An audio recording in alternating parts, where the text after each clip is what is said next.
Put it there! Wait, have you washed your hands? I may have some hand sanitizer.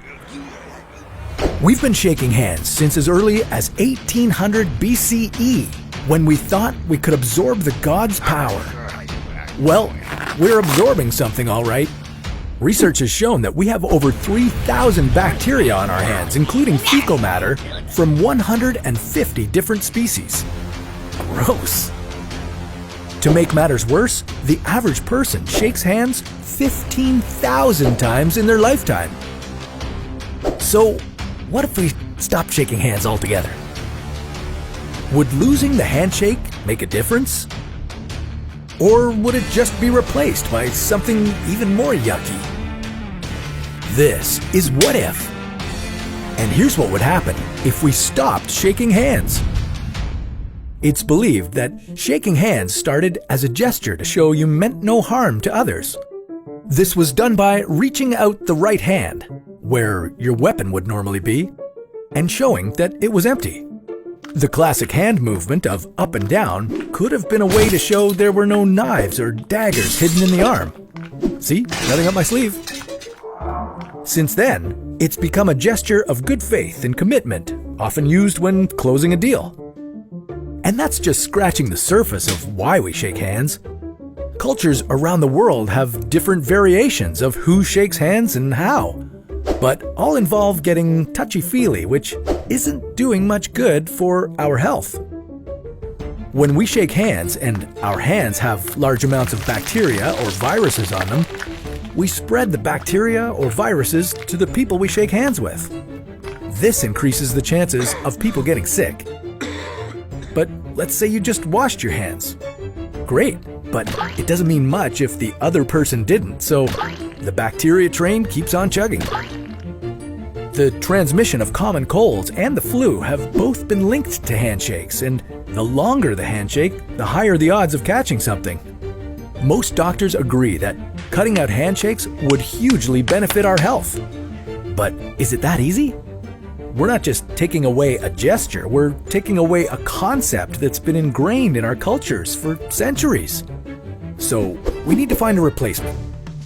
What if we lived in a world where, after you secured a multi-billion-dollar deal, everyone in the meeting high-fived? Well, good news. High fives transmit half as much bacteria as a standard handshake.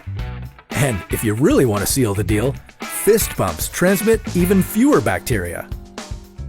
What if our greetings didn't involve touching at all? That wouldn't work for me. I'm a hugger. What if, in the future, we just tipped our hats? No, we need to bring top hats back into fashion for that. What about saluting? Or the peace sign that was all the rage in the 60s, man. We could bow, wave, or do the namaste ritual. If it were up to us, we'd be using the Vulcan live long and prosper gesture. That hurts worse than a uniform. So, could we do it? Sure we could. Researchers at Carleton University in Ottawa say that we're living in a time of heightened disease awareness called a pandemic culture. It's changing the way we behave in public, interact with each other, and it's making us aware that everything we touch is covered in microbes. So, how would we get people to stop shaking hands? Well, consider this. Smoking used to be a cultural norm, but as research showed its health risks and public education campaigns educated us about the dangers of smoking, the norm changed. Not smoking is now the cultural norm. What if we used this model to change people's tendency to shake hands into some other form of greeting?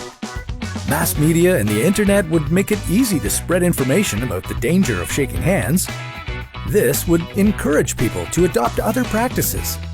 Agencies such as the United Nations, the World Health Organization, and the Centers for Disease Control could agree on practices to replace handshakes that would transmit less bacteria and viruses between people. And if we really wanted to guarantee that people would change their greetings, legislation could discourage or downright prohibit the use of handshakes. We know that we need a way to connect with each other. The physical contact of shaking hands is a tried and true method used in both formal and informal situations. But there are other ways we can connect, assess each other, and indicate genuine intentions. If we stopped shaking hands, it would be safer for everyone. But hey, why stop at handshakes? There are plenty of other ways that germs spread. What if we went to the extreme and held in every single one of our sneezes? Well, that's a story for another What If.